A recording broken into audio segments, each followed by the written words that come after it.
మధిరలో BJP విజయ సంకల్ప యాత్ర దిగ్విజయంగా సాగింది. నియోజకవర్గ ఇన్ఛార్జి నాగేశ్వరరావు అధ్యక్షతన జరిగిన బహిరంగ సభకు భారీగా బీజేపీ కార్యకర్తలు తరలొచ్చారు. ముఖ్య అతిథులుగా శాసనసభ పక్ష నేత మహేశ్వర్ రెడ్డి, చాడా శ్రీనివాస్ రెడ్డి, కిసాన్ మోర్చా రాష్ట్ర అధ్యక్షులు శ్రీధర్ రెడ్డి హాజరయ్యారు. ఈ సందర్భంగా వారు మాట్లాడుతూ మరొక్కసారి భారతదేశానికి నరేంద్ర మోడీ అవసరం ఎంతైనా ఉందని, దానికోసం ప్రజలందరూ కమలం గుర్తుపై ఓటు వేసి బీజేపీ అభ్యర్థులను గెలిపించాలని కోరారు. ప్రజల కోసం బీజేపీ ప్రభుత్వం ఎన్నో సంక్షేమ పథకాలను ప్రవేశపెట్టిందని, ప్రజలందరూ వాటిని ఉపయోగించుకోవాలని సూచించారు. ఈ కార్యక్రమంలో రాష్ట్ర నాయకులు సాంబశివరావు, ఖమ్మం జిల్లా అధ్యక్షులు నారాయణ, బైరెడ్డి ప్రభాకర్ రెడ్డి, వాసుదేవరావు, విజయరాజు, ఎంఆర్పీఎస్ నాయకులు, జిల్లా నాయకులు పాల్గొన్నారు.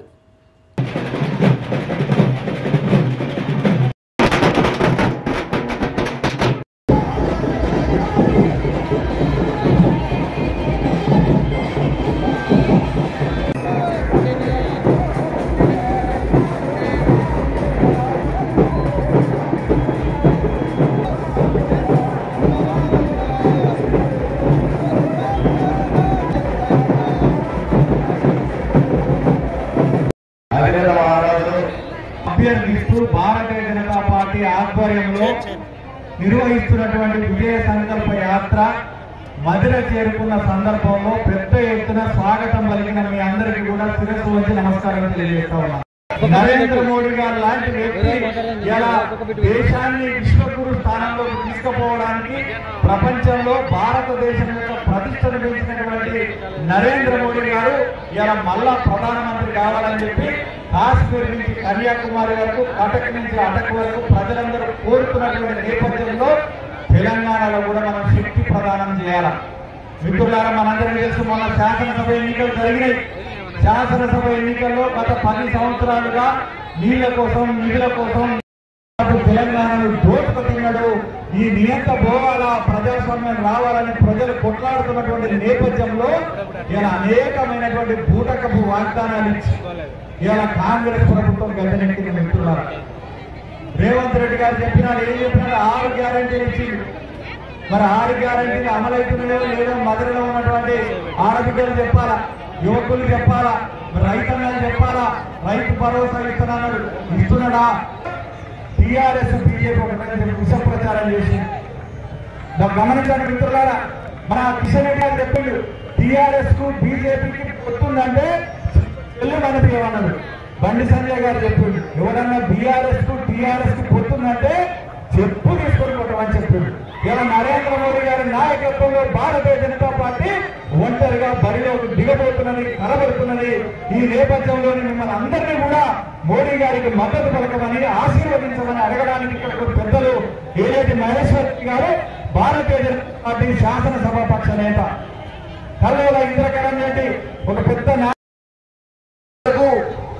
సిఎల్పి నాయకుడుగా ఉండి ఈరోజు ఉప ముఖ్యమంత్రిగా ఉన్నటువంటి బట్టి విక్రమార్క గారు ఈరోజు దేశానికి, ఈ రాష్ట్రానికి ఉప ముఖ్యమంత్రి, ఫైనాన్స్ మంత్రి అని చెప్పుకుంటూ ఉన్నారు కదా. అయ్యా, మీ గడ్డ మీద నుంచి మాట్లాడుతూ ఉన్నారు. 4 సార్లు మీరు గెలిపించినటువంటి నీ మధ్యలో ప్రజానికం ముందు నుంచి మాట్లాడుతూ ఉన్నారు. నువ్వు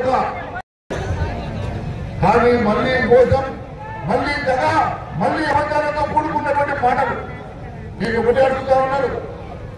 నువ్వు ఈ రకంగా ప్రజల్ని ఎంతకాలం మోసం చేయగలుగుతావు?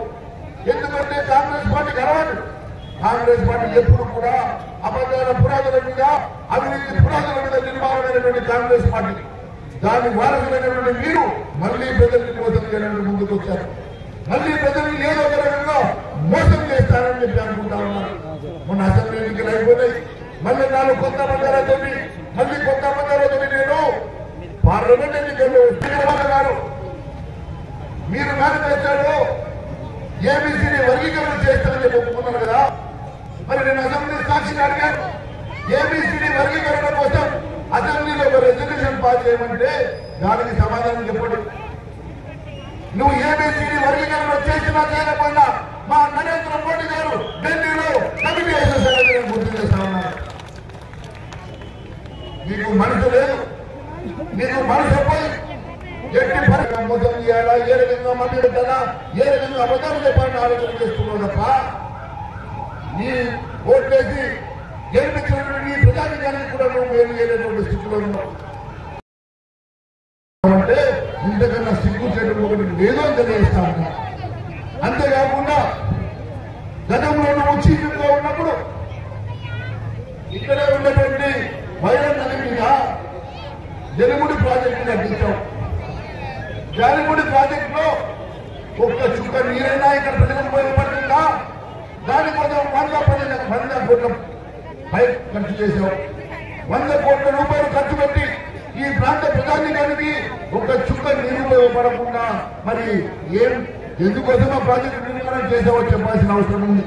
కేవలం ఆచార్య గుర్తగారు చేపట్టిపోవడానికా లేకపోతే దానివల్ల నువ్వు లబ్ధి పొందడానికి కట్టావా చెప్పాల్సినటువంటి అవసరం ఉందని తెలియజేస్తా ఉన్నాను. మీరు ఇచ్చినటువంటి సంక్షేమ కార్యక్రమాలు ప్రతి కుటుంబానికి చేర్చండి. కనీసం దళిత బంధు, బీసీ బంధు ఈ ప్రాంతంలో ఉన్నటువంటి నీ నియోజకవర్గంలో ఇప్పించలేనటువంటి దుస్థితిలో ఉన్నామంటే ఇంతకన్నా బాధాకరమైన అంశం ఒకటి. తెలుపుతూ మీరు ఈ సభ ముగించుకోవడం జరుగుతుంది.